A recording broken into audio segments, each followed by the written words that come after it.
বন্ধুরা, একদম ইউনিক একটা নতুন রেসিপি নিয়ে চলে এসেছি। কুমড়ো বা পামকিনের রেসিপি। তো দেখো, আমি কুমড়ো নিয়ে নিয়েছি।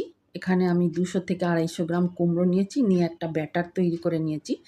ব্যাটারটা সিম্পল ময়দা দিয়ে করেছি, আর কিচ্ছু না। আর লবণ দিয়েছি একটু, ব্যাস। এবার দেখো, কড়ায় তেল গরম করে, আমি অবশ্যই সাদা তেলে রান্না করছি।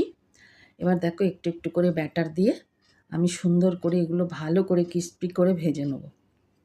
একটু মচমচে করে ভাজলে হবে কি, খেতে খুব সুন্দর লাগবে। তো একটু সময় ধরে দেখো ভেজে নিতে হবে। আমি অনেকগুলোই ভেজে নিয়েছি আগে, তো আমি অতটা দেখাতে গেলে ভিডিও অনেক লম্বা হয়ে যাবে। তো আমি ছোট করেই ভিডিও করছি।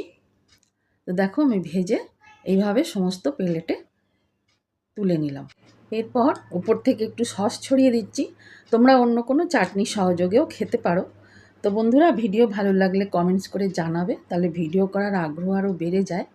তোমাদের সঙ্গে কথা বলতে পারলে ভালোই লাগবে। তো বন্ধুরা, সন্ধেবেলা চায়ের সাথে এরকম ভেজে খেতে পারো। আবার আসবো নতুন ভিডিও নিয়ে। Thank you.